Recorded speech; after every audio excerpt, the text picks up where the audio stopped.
स्वागत है भाई आपका एक बार फिर से पीपीजन एकेडमी का ऑनलाइन क्लासेस में। तो मैथ की क्लास स्टार्ट होने वाली है। पीछे का अपना टॉपिक था क्यूब एंड क्यूब रूट, उससे पहले था अपना स्क्वायर एंड स्क्वायर रूट, तो वो दोनों कंप्लीट हो चुके हैं। आज अपन एक नए टॉपिक के साथ प्रेजेंट है भाई मैथ की क्लास में वापस, है ना। तो जो आज का अपना टॉपिक है वो है भाई जियोमेट्री, मतलब हिंदी में बात करें तो अपन ज्यामिति।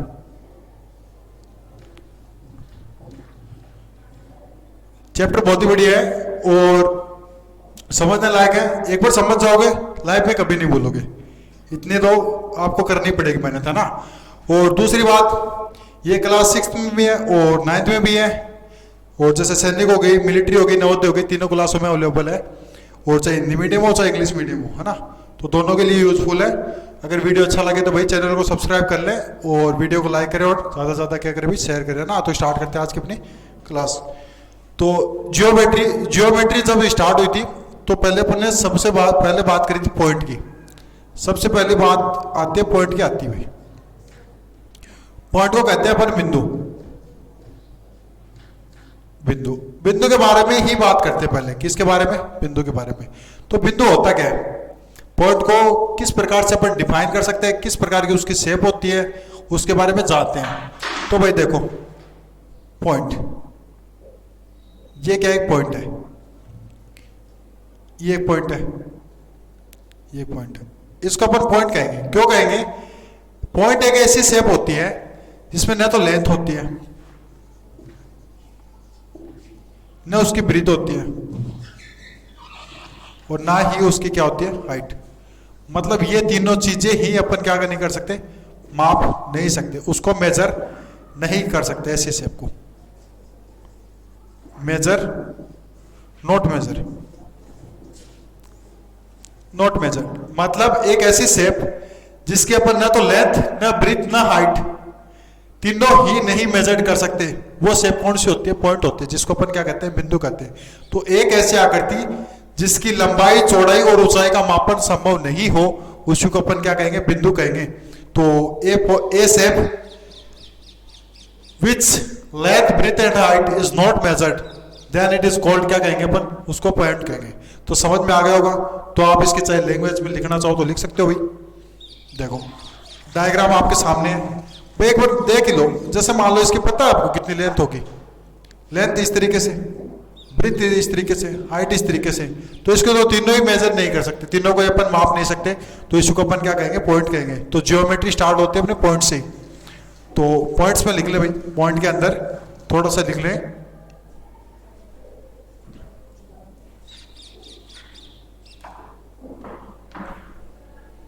कि पॉइंट,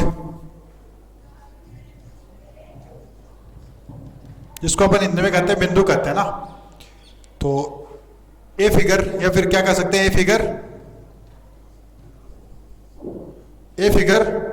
ऑफ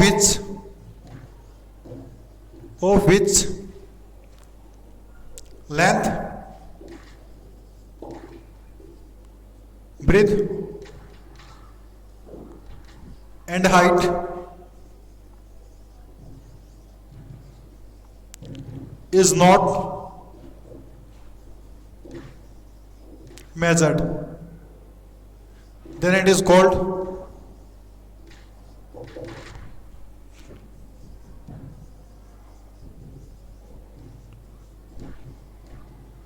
पॉइंट।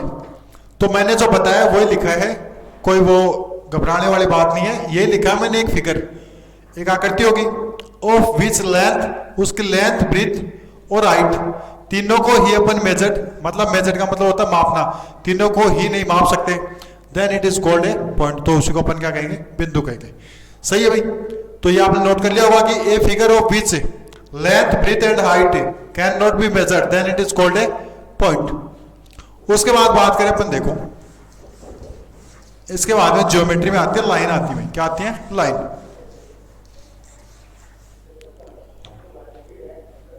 ये वर्ड ध्यान में रखना, लाइन। लाइन को अपन कहते हैं रेखा, कहते हैं भाई, कहते हैं रेखा। अब रेखा की डेफिनेशन किस प्रकार से देते हैं, रेखाएं कितने टाइप्स की होती हैं और रेखा को डिफाइन कैसे किया जाता है, तो वो अपन देखेंगे। लाइन, तो लाइन एक इस प्रकार की एक लेंथ होती है, या फिर इसको अपन क्या कह सकते हैं, पाथ कह सकते हैं। क्या कह सकते हैं? पाथ। एक ऐसा पाथ जिसके कभी एंडलेस पॉइंट नहीं हो, जिनके एंडलेस क्या नहीं हो भाई,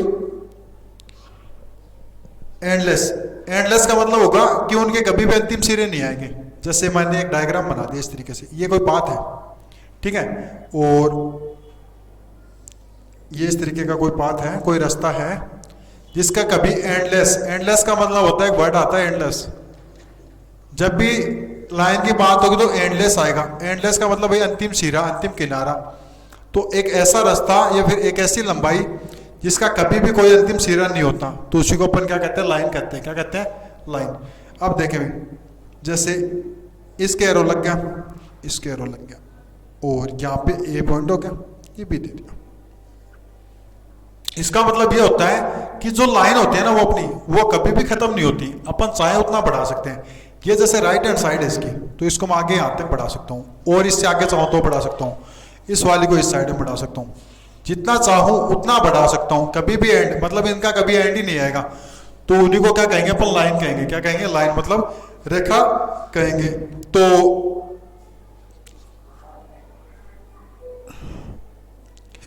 ए endless straight path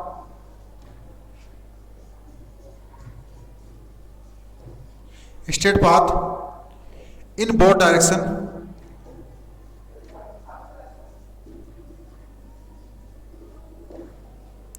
is called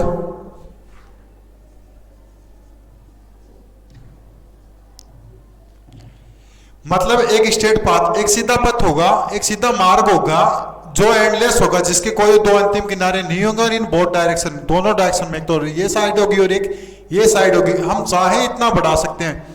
मैं चाहूँ तो अगर इस बोर्ड के पार भी कर दूं ना तो भी एंड नहीं होगी।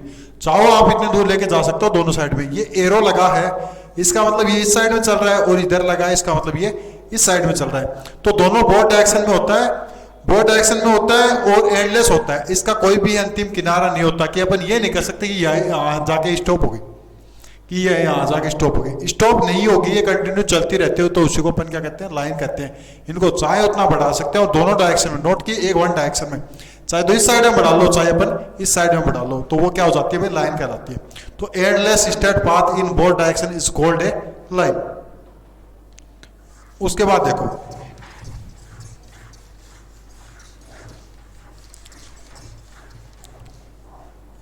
लाइन हो गया, लाइन की डेफिनेशन समझ में आ गई होगी आपके। अब लाइंस के, और एक नोट और लिख लेना भाई, नोट जो मैं बता भी चुका हूं, बाकी लिखवा रहा हूं। A line have no end point, no end point. मतलब एक लाइन होगी ना, उसका कभी भी एंड पॉइंट नहीं होगा, मतलब अंतिम किनारा ही नहीं है तो वो रुकेगी नहीं, तो एंड पॉइंट नहीं बता सकते, लाइन का डिफाइन नहीं कर सकती। ये छोटा सा स्टेटमेंट ध्यान में रख लेना, कई बार एग्जाम में रिलेटेड इसी से क्वेश्चन आता है कि ए लाइन हैव, कि पूछ लेता है कि a line have end point, true और फॉल्स। ये भी इस तरीके से भी हो सकता है कि उसमें स्टेटमेंट देते हैं आपको कि ऑप्शन ए राइट है, ऑप्शन बी राइट है, ऑप्शन सी राइट है, और नो डी ऑप्शन देता है नॉन ऑफ दिस। तो उसके अकॉर्डिंग ध्यान में रखना कि a line have no end point, एक लाइन का कोई अंतिम सिरा नहीं होता है। अब देखो टाइप्स ऑफ लाइन बात करेंगे अपन, लाइन के प्रकार, रेखाओं के प्रकार।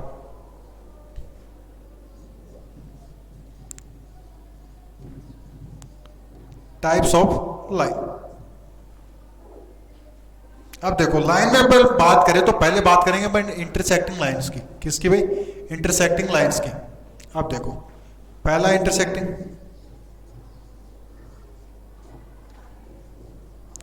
इंटरसेक्टिंग लाइंस, जिनको अपन हिंदी में कहते हैं प्रतिच्छेदित रेखाएं, प्रतिच्छेदी रेखाएं।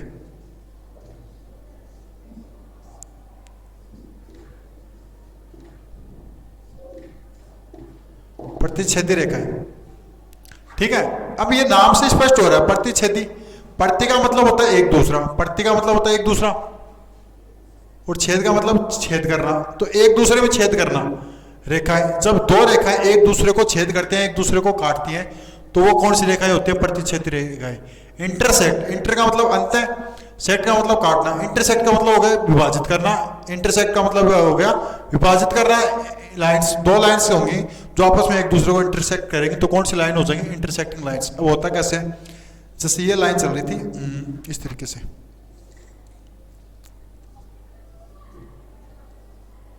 ठीक है, एक लाइन और आ गई इस तरीके से। अब बताओ इंटरसेक्ट का मतलब क्या होगी? मैंने क्या कहा कि प्रतिच्छेदी रेखाएं होगी, इंटरसेक्टिंग लाइंस प्रतिच्छेदी रेखाएं होंगी। इंटरसेक्ट का मतलब होता है प्रतिच्छेद। वो प्रतिच्छेद कहां पे कर रही है? तो आप सबको दिख रहा होगा कि ये दोनों यहां पे कट रही है। तो इस पॉइंट को नाम दे दिया मैंने O, और इस पॉइंट को कहते हैं कॉमन पॉइंट कहते हैं। क्या कहते हैं भाई? Common point. या फिर इसका दूसरा नाम दे सकते हैं अपन इंटरसेक्शन पॉइंट। Intersection point. इनमें में बात करेंगे तो अपन कौन सा? प्रतिच्छेदी बिंदु, प्रतिच्छेदन बिंदु। डाउट क्लियर हो गया भी? इंटरसेक्टिंग लाइंस की टू लाइंस होती हैं, टू लाइंस होती हैं जिनका एक कॉमन पॉइंट होता है, जिनका एक इंटरसेक्शन पॉइंट होता है। तो वो लाइंस कौन सी होती हैं? इंटरसेक्टिंग लाइंस होती हैं। ठीक है, समझ में आ गया? when two lines have intersect to each other on a common point या फिर on a intersection point, then it is called a intersection line. मतलब जो दो रेखाएं एक दूसरे को एक कॉमन बिंदु पर, एक उपनिष्ठ बिंदु पर प्रतिच्छेदित करती है, तो उन्हीं को अपन कहते हैं इंटरसेक्टिंग लाइन या फिर प्रतिच्छेदी रेखाएं कहते हैं। तो लैंग्वेज लिखवाऊंगा नहीं, डायरेक्ट फिगर से समझें। ये इसका फिगर ध्यान में रखें कि इस तरीके का होगा तो वो दोनों रेखाएं आपस में क्या हो जाएंगी? प्रतिच्छेदी रेखा हो जाएंगी, इंटरसेक्टिंग लाइन हो जाएंगी। क्लियर है भाई? फिर देखो उसके बाद में नेक्स्ट, इसके बाद बात करें अपन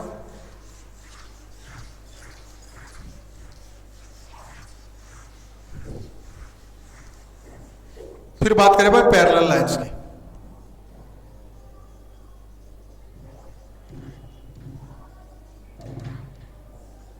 पैरेलल लाइन। अब पैरेलल लाइन कौन सी होती है? पैरेलल को हिंदी में कहते हैं पर समांतर रेखाएं। कौन सी कहते हैं? समांतर रेखाएं। अब देखो हिंदी में क्या है कि इजी रहता है, हिंदी में क्या नाम से पता चल जाता है कि इस टाइप्स की होंगी। तो देखिए भाई समांतर, अगर आप इसका संधि विच्छेद करोगे, इसको दो भागों में तोड़ते हो तो सम प्लस अंतर आता है। सम का तो मतलब होगा समान, और अंतर आपको पता ही है कैसे निकालते हो। तो जब दो रेखाओं के बीच समान अंतर रहता है तो वो कौन सी रेखाएं होती है? समांतर रेखाएं होती हैं। अब वो अंतर किस तरीके से दिखाएंगे? देखो जैसे ये लाइन चल रही है इस तरीके से, दूसरी लाइन यहां खींच दो, सी डी। अब बताओ वो तो वो डिफरेंस क्या होगा? ये रहा वो डिफरेंस, ये रहा वो डिफरेंस। इन दोनों के बीच का अंतर क्या? सेम है। और ये अंतर सदैव समान बना रहेगा, सदैव इक्वल बना रहेगा। ये जो डिस्टेंस है, ये जो इनके बीच का गैप है, डिस्टेंस है, वो हमेशा क्या बना रहेगा? इक्वल बना रहेगा। मतलब सदैव हमेशा इक्वल, ऑलवेज इक्वल रहेगा। मतलब हमेशा क्या रहेगा? बराबर रहेगा। अब ये आगे जाके ना तो इस तरीके से हो जाएंगी, फिर आगे चलेंगे तो कट जाएंगे ना, ऐसा कुछ भी नहीं होगा। ये जैसे चल रही थी वो अपने रास्ते चल रही है, ये अपने रास्ते चल रही है, और डिस्टेंस क्या रहेगा? हमेशा सेम रहेगा। तो वो कौन सी लाइन होती है? पैरेलल लाइन होती है। कौन सी होती है भाई? Parallel line. समझे भाई कि मैंने क्या बताया कि ये इस डायरेक्शन में जा रही है और ये भी इसी डायरेक्शन में जा रही है। अब होना क्या है? इनके बीच का जो डिस्टेंस है वो हमेशा क्या रहेगा? इक्वल रहेगा, सदैव समान रहेगा, always be equal in parallel lines. जो डिस्टेंस है वो हमेशा क्या रहेगा? पैरेलल रहेगा ना। और उसके बाद जैसे ये आगे जाके, अब ये आप कहो सोचो कि ये मान लो इस तरीके से हो जाएगी, ये आगे ऐसे मुड़ जाएगी, तो ऐसा भी नहीं होगा। जैसे चल रही थी वैसे चलेगी, इक्वल डिस्टेंस रहेगा, और जो इनके बीच का जो गैप है वो क्या रहेगा? बराबर ही रहेगा। मतलब तो वो लाइंस कौन सी होती है? पैरेलल लाइन होती हैं। और इनका एक सिंबल दिखाया जाता है, तो इस तरीके से होता है। दो खड़ी लाइन, दो स्ट्रेट लाइन किसका शो करती है? पैरेलल लाइंस का। अब कौन सी किसके पैरेलल है वो देखो। जैसे मैंने लिखा ए बी सी डी, तो A B parallel C D, ये जो साइन है, ये सिंबल है, ये किसका होता है? पैरेलल का होता है, मतलब समांतर का होता है। तो ए बी पैरेलल है भाई किसके? सी डी के। तो ए बी समांतर हो गई सी डी। तो इस तरीके से आप डायग्राम बना सकते हो, और जो क्वेश्चन आएंगे कि उनको सोल्व कर सकते हो बाकी लैंग्वेज से। समझते रहे भैया ना साथ साथ। उसके बाद देखो अब इसके साथ एक लाइन को समझ लेते हैं, ट्रांसवर्सल लाइन को। ट्रांसवर्सल लाइन, ट्रांसवर्सल लाइन देखे मैं,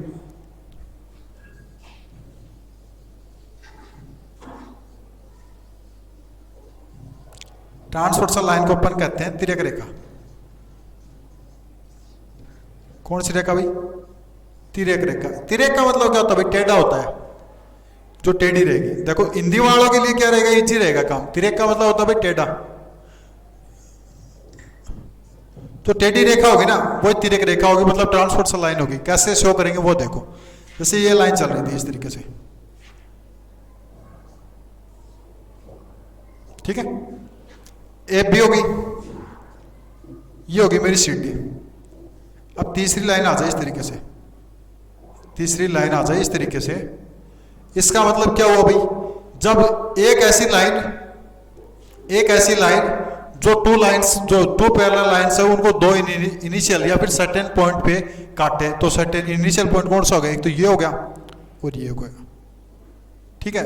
सर्टेन पॉइंट मतलब एक निश्चित बिंदु पे काटे उन दोनों को, फिक्स्ड हो गया ना, इसके सामने ये वाला हो गया। तो जो टेढ़ी रहेगी, पहला बात तो ये है टेढ़ी रहेगी, अपने को देख सकते हैं। दूसरी बात ये क्या करेगी? दो पॉइंट्स पे काटेगी, दोनों रेखाओं को अलग अलग पॉइंट पे मतलब इंटरसेक्ट करेगी, तो वो कौन सी लाइन हो जाएगी? Transversal line. तो ये दोनों तो पैरेलल हो गई, इसी को अपन क्या कहेंगे? ट्रांसवर्सल लाइन कहेंगे। मतलब तिर्यक रेखा कहेंगे। समझ में आ गया भी? जब दो पैरेलल लाइन को और एक ट्रांसवर्सल एक लाइंस क्या करती है भाई? काट दिया, दो इनिशियल पॉइंट पे काटती है, तो वो लाइंस कौन सी होती है? ट्रांसवर्सल लाइन होती है, जिसको अपन क्या कहते हैं? तिर्यक रेखा कहा जाता है। तो ट्रांसवर्सल लाइन के बारे में आप अच्छे से समझ चुके होंगे कि जब दो पैरेलल लाइन को एक लाइन काट दे, मतलब क्रॉस करके काट दे, तो दो पॉइंट्स पे काटती है, वही लाइंस कौन सी होती है? ट्रांसवर्सल लाइन होती है, मतलब तिर्यक रेखा होती है। अब देखो भी नेक्स्ट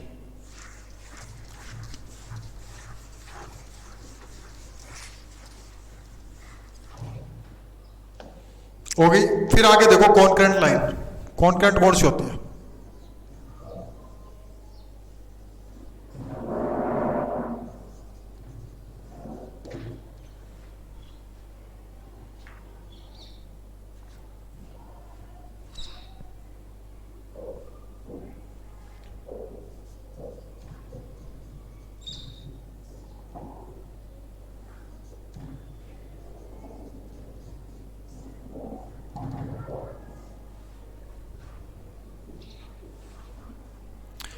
कॉन्करेंट लाइन कौन सी होगी? जब तीन या तीन से ज्यादा और लाइन वो एक दूसरे को एक ही पॉइंट पे काटे। मतलब कैसे? जैसे ये जा रही है, एक ही हो गया, सी हो गई, दो गई, इस तरीके से यहां से जाएगी। देखो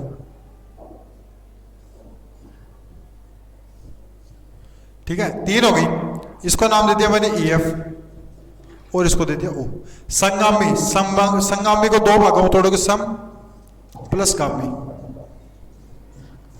समगामी, संगामी, सम का मतलब समान, गामी का मतलब गमन करना, तो समान जगह से जाना, वो कौन सी रेखाएं होंगी? संगामी रेखाएं होंगी। अब देखो ये वाली एक और तीसरी एक, कम से कम तीन और फिर ज्यादा कितनी भी हो सकती है, तो वो एक पॉइंट से जा रही है, वो पॉइंट कौन है? ओ है।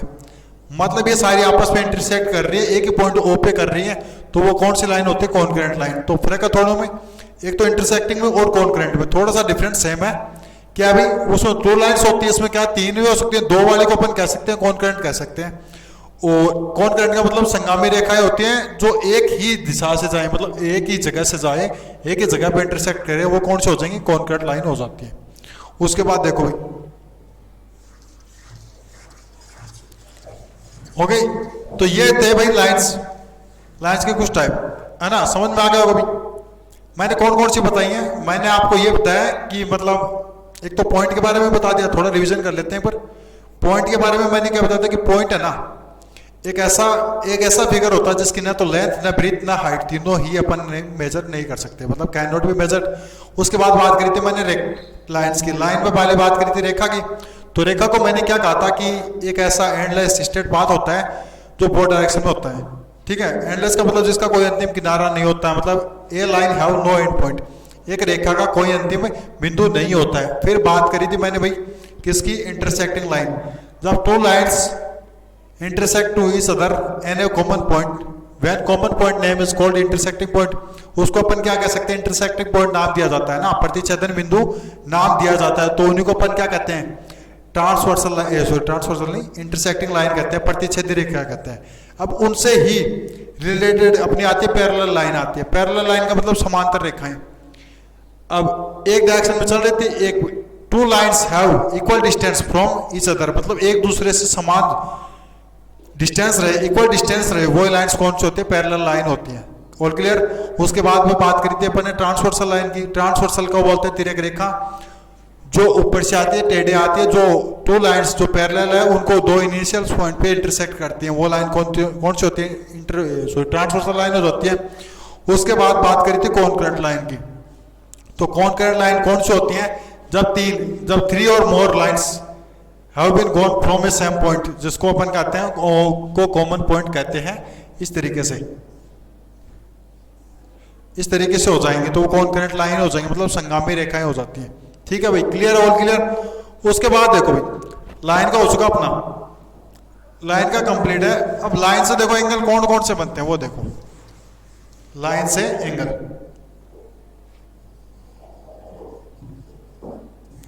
लाइन से एंगल कौन कौन से बनते हैं तो समझे भाई। जब देखो होता क्या है कि एक फिगर बनता है भाई, क्या बनता है? फिगर। अब रे का मतलब एक वर्ड पता है आपको? रे को क्या कहते हो आप? किरण कहते हो। क्या कहते हो? जो कोई भी डायरेक्शन में जा सकती है। तो ऐसी दो किरण जो एक दूसरे पॉइंट पे मिल जाती हैं तो वहां एक शेप बन जाती है, उसी को अपन क्या कहते हैं? एंगल कहते हैं। समझे भाई? जैसे ये वाली और ये वाली, ये दोनों यहाँ पे मिल रही है, तो ये जो बीच का इनका झुकाव है, जो स्लोप है, उसी को अपन क्या कहेंगे? एंगल कहेंगे, जिसको अपन किससे शो करते हैं? थीटा से। इसको क्या कहेंगे अपन? थीटा कहेंगे भाई। ठीक है, ये जो स्लोप है, ये जो इनका झुकाव है, इसी को अपन क्या कहते हैं? एंगल कहते हैं। मतलब ये एंगल का डायग्राम होगा इस तरीके से। अब वो होता कौन सा टाइप का है वो तो बात की बात है, लेकिन एंगल बन रहा है नहीं बन रहा है, इनके बीच में झुकाव है या नहीं है, स्लोप है या नहीं है, तो उसी को अपन क्या कहेंगे? एंगल, जिसको रिप्रेजेंट किया जाता है थीटा से। तो जब two rays are meeting on a same point, then a figure create, then figure is called an angle. उसको फिगर को क्या कहा जाता है? एंगल कहा जाता है। तो the figure formed by two rays with the same initial point is called an angle, it is denoted by theta. उसको किससे शो किया जाता है? थीटा से शो किया जाता है। ऑल क्लियर भाई? मतलब two rays when meeting on an initial point, then a figure create, then so figure it is called a figure। Figure को क्या कहा जाएगा भाई? एंगल कहा जाएगा ना। और इसको किससे रिप्रेजेंट किया जाता है? थीटा से रिप्रेजेंट किया जाता है। तो उसके बाद बात करें अपन एंगल के टाइप्स ऑफ एंगल। तो सबसे पहले बात करेंगे अपन भाई टाइप्स ऑफ एंगल में। पहले नंबर पे आता है एक्यूट एंगल। एक्यूट एंगल जिसको अपन कहते हैं बेटा न्यून कोण कहेंगे। न्यून कोण।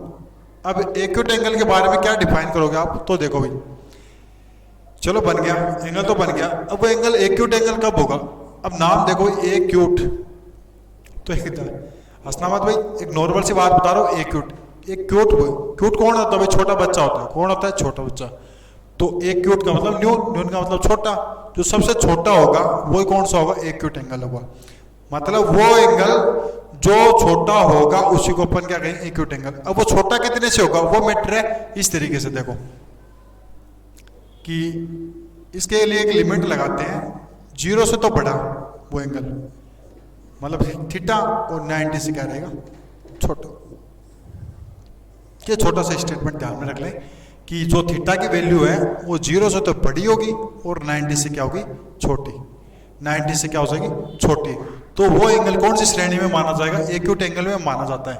ठीक है, जैसे कुछ एग्जांपल, 0 से बड़ा आप 1 डिग्री का भी ले सकते हो और इधर 89 डिग्री का भी, लेकिन 90 का होगा तो कुछ बात चेंज हो जाएगी। और 0 का कभी बनता नहीं है। 0 का तो एक पॉइंट से शो किया जाता है, वही होगा। अब देखो 1 हो गया, 15 हो गया, 15 डिग्री ऊपर डिग्री से शो कर रहे हैं इसको ना, और जैसे 37 डिग्री और 55 डिग्री, ये सब किसके एग्जाम्पल है? एक्यूट एंगल के, मतलब न्यून कोण के। तो वह कोण जो 0 डिग्री से तो बड़ा होता है और 90 डिग्री से छोटा होता है, उसी को अपन क्या कहते हैं? न्यून कोण कहते हैं। An angle which is greater than 0 and less than to 90 degree, then it is called an acute angle. तो उसको अपन क्या कहते हैं? एक्यूट एंगल कहा जाता है अपना ना। उसके बाद बात करेंगे अपन, जैसे इसका बनाना चाहें तो इस तरीके से बना सकते हैं। इस तरीके का कुछ डायग्राम होता है। नॉर्मल भाषा में बता दो आपको, ए ओ पी, यहां बना थीटा। अब यहां थीटा की वैल्यू क्या रहेगी, मतलब 0 से तो बड़ी और 90 से क्या छोटी। अब देखिए भाई एक चीज और, इसको क्या लिखोगे आप, ए ओ बी। ए ओ बी मतलब ओ पे, इस पे बन रहा है एक्यूट एंगल अपना। तो जो बीच में आता है ना दो लाइन, दो मतलब अल्फाबेट के बीच में आएगा एंगल, उसी पे बनता है ना। तो ए ओ बी, ओ पे बन रहा है थीटा, और वो थीटा क्या होगा, 0 से बड़ा और 90 से छोटा, तो वो हो जाता है अपना एक्यूट एंगल। एक बात और बताऊं, ये लाइन ऐसे झुके रहेगी ना इसकी तरफ, ऐसे पास में होगी, तो वो एक्यूट एंगल ही होगा, पहचानने की जरूरत नहीं है। देखते पता चल जाएगा कि ये एक्यूट एंगल का एग्जांपल है या फिर कोई अदर का एग्जांपल है। उसके बाद बात करें अपन, देखो राइट एंगल की बात करते हैं। किसकी, राइट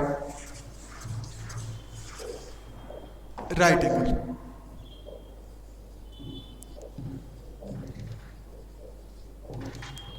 जिसको अपन कहते हैं समकोण कहते हैं। क्या कहते हैं,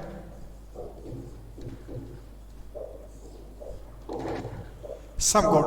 राइट एंगल, राइट कौन होता है भाई, जो सीधा इंसान होता है वही राइट होता है ना। तो ऐसे ध्यान में रखना, इस तरीके की शेप बनती है। जो सीधा खड़ा रहेगा मतलब राइट, एकदम सीधा खड़ा होगा, वही क्या होगा, राइट एंगल होगा, मतलब समकोण होगा। समझ में आ गई होगी बात।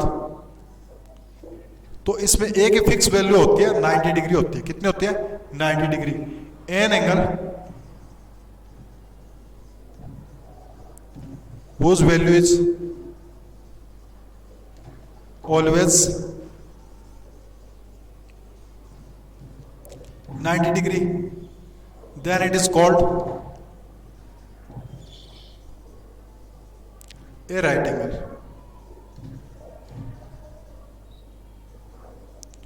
वह कोण जिसका मान हमेशा कितना डिग्री होता है, 90 डिग्री होता है, तो उसी को अपन क्या कहते हैं, समकोण कहते हैं।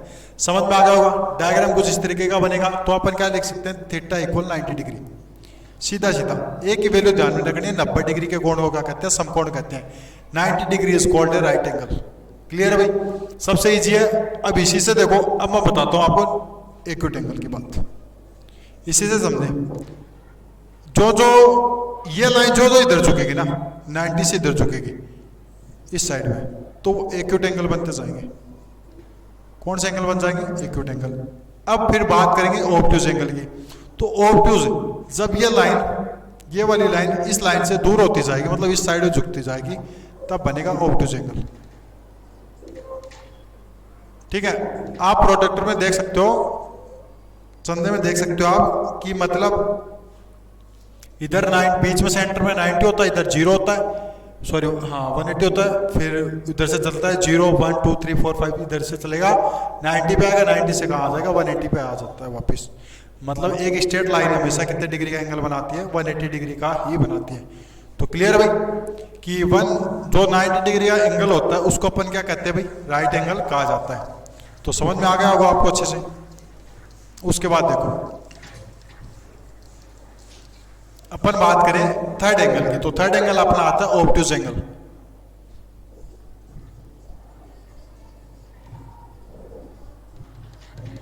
ऑब्ट्यूज को कहते हैं द्विकोण। अब इंग्लिश मीडियम वाले कैसे समझेंगे, देखिए ऑब्ट्यूज एक वर्ड निकल के आता है अब्यूज। अब्यूज का मतलब होता है गाली देना, है ना। अब्यूज का मतलब क्या होता है, गाली या फिर जो बदतमीज होता है वही। तो ऑब्ट्यूज कौन होता है, तो मजाक की बात है भाई, वैसे सीरियस मत ले लेना। अधिक कोण, अधिक कोण का मतलब जो बड़ा होता है ना, वही क्या करता है बेटा, बदतमीज होता है, सीधी सी बात है। तो वैसे समझदार भी होते हैं, लेकिन ऑब्ट्यूज अधिक कोण का मतलब वो जो वह कोण जो 90 डिग्री से बड़ा होगा वही क्या होगा, अधिक कोण होगा। An angle which is greater then 90 degree, तो 90 से जो बड़ा होगा वो ऑब्ट्यूज होगा। लेकिन उसमें भी कुछ लिमिट्स होती हैं। जैसे घर में बड़ा मैं हूं तो मेरे से ऊपर भी लिमिट हो गई, मेरे पिताजी की हो गया ना, तो ऊपर दवा पड़ता है नहीं पड़ता, कुछ ना कुछ तो दवा पड़ेगा ही। तो देखो किस तरीके से बनता है इसका डायग्राम या फिर इसकी लिमिट। तो थीटा की वैल्यू होती है वो 90 से तो बड़ी होती है, और ऊपर इसका कोण आ गया 180 डिग्री आ गया। क्लियर है भाई, 90 से तो बड़ी और 180 से क्या होती है, छोटी होती है। तो वो कौन सा एंगल माना जाता है, ऑब्ट्यूज एंगल, मतलब अधिक कोण। 90 से आप 91 ही ले लो और इधर ले लो 179, तो ये दोनों कौन सी कैटेगरी में माने जाएंगे, ऑब्ट्यूज एंगल। मतलब अधिकोण वाली कैटेगरी में ही माने जाते हैं, जिनको अपन क्या कहते हैं, ऑब्टयूज एंगल कहते हैं इंग्लिश में। डायग्राम की बात करें तो इस तरीके से देखो,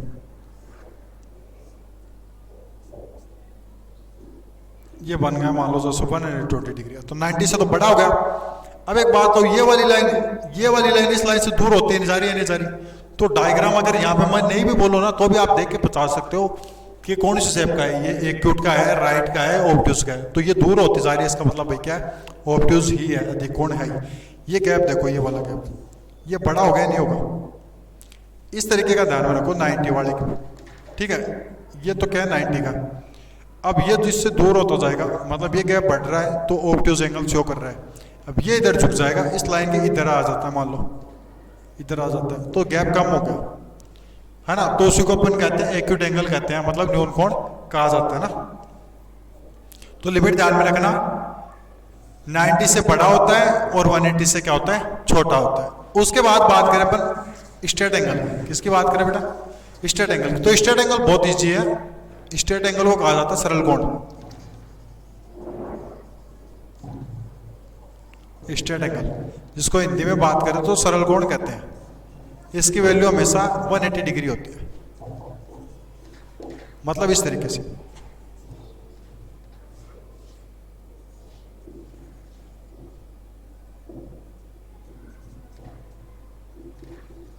ठीक है, एक ऐसा एंगल जिसकी वैल्यू कितनी होती है, 180 degree. An angle whose measured is, या फिर हुज वैल्यू इज कितनी, 180 degree, then it is called a straight angle. उसको अपन क्या कहते हैं, सरल कोण कहा जाता है, जिसकी वैल्यू कितनी होती है, 180 डिग्री। तो थीटा इज इक्वल क्या कह सकते हैं अपन, 180 डिग्री।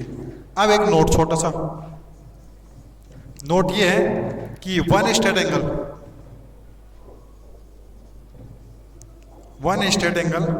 इक्वल होगा टू राइट एंगल के। समझ में आ गई बात, कि मतलब एक स्ट्रेट एंगल किसके इक्वल होगा, टू राइट एंगल के। हुआ कैसे, एक स्ट्रेट एंगल कितने का, 180 डिग्री का। 180 को दो भागों में, 2 × 90, तो 180 डिग्री इज इक्वल 180 डिग्री। आया नहीं आया भाई, कि 90 के कितने, दो, इसको दो पार्ट्स में डिवाइड कर दो, जैसे मान लो इस तरीके से। तो इधर वाला 90 का हो गया और इधर वाला 90 का हो गया, तो इन दोनों का प्लस कितना होगा, 180। तो कहने का मतलब एक स्ट्रेट एंगल कितने राइट एंगल के इक्वल होता है, टू राइट एंगल के। तो आज की क्लास में इतने काफी भाई। नेक्स्ट वीडियो में अपन इससे आगे का जो है वो कंटिन्यू रखेंगे। तब तक के लिए भाई इन वीडियो को देख के अच्छे से समझें। एक बार नहीं तो 2-3 बार देखोगे समझ में आ जाएगा। बाकी बुक रखे अपने पास, समझने की कोशिश करोगे, समझ जाओगे। जियोमेट्री एक बार समझ में आ गई तो कभी भूलोगे नहीं। जरूरी नहीं है आपकी ये वाली जियोमेट्री सैनिक वाली हो रही हो, सबकी सेम ही रहती है जियोमेट्री। चाहे आप सीबीएसई बोर्ड से हो, चाहे आप एनसीईआरटी बोर्ड से हो, चाहे आप एंट्रेंस एग्जाम दे रहे हो, जियोमेट्री तो एक ही रहेगी। राइट एंगल को तो राइट एंगल ही माना जाएगा और उसकी वैल्यू 90 डिग्री हो गया ना। तो कोई भी देख सकता है इस वीडियो को। अगर वीडियो अच्छा लगे तो भाई चैनल को सब्सक्राइब जरूर कर लेना, और वीडियो की नई नोटिफिकेशन के लिए जो अपना बेल आइकन है वो दबा दे भाई। Thank you.